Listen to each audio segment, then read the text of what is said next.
আপনি মারা হবেন না। না এইবার যাই যা দিমু করে এক কয়েকটা লাগায়া। আসসালামু আলাইকুম স্যার। আসসালামু আলাইকুম স্যার।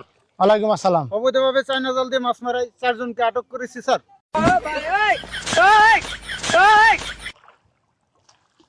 চাচা হ্যাঁ কি করতেছো নিনো? বাবা মাছ মারতাছি।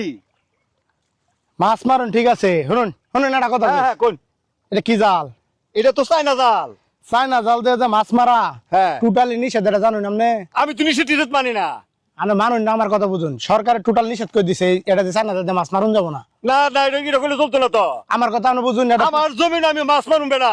আমি নিষেধ দিয়ে কি মারা হলো, নিষেধ দিয়ে কি করবো? এটা সরকারের টোটাল নিষেধ, আপনি বুঝুন লাগবো না? আমি সরকারটারও কিছু বুঝি না বেড়া। আমার কথা বুঝুন, এটা পরিবেশে অনেক ক্ষতি করতেছে চাচা। হ্যাঁ ক্ষতি তো করতেই পারে। আপনি মারা হবেন না, ছাড় দেন। না না এটা হইতো না। আপনি মারা হবেন না। না এইবার যাই যা দিমু করে এক কয়েকটা লাগায়া। আসসালামু আলাইকুম স্যার। আসসালামু আলাইকুম স্যার। ওয়ালাইকুম আসসালাম। অবৈধভাবে চায়না জাল দিয়ে মাছ মারায় 4 জনকে আটক করেছি স্যার। ও আচ্ছা দাঁড়াও চাচা, হ্যাঁ জাল কিনু থাকবো না তুই লালাবেন? না না একটু দয়া করে আমার একটু সুযোগ দেন স্যার। ওই যে জাল আমি নিয়া, আমি তো তো জানি না যে এটা অবৈধ জাল। হ্যাঁ। কান্দাত নিয়ে আমি পুরমুই এই এলাকার যা জাল পাতে সব জাল নিয়ে আমি কান্দাত নিয়ে পুরা দিবো। কেউ এই জাল পাত পারি দিতাম না। দয়া করে আমার একবার সুযোগ দিন, দয়া করে একবার সুযোগ দিন স্যার আমারে।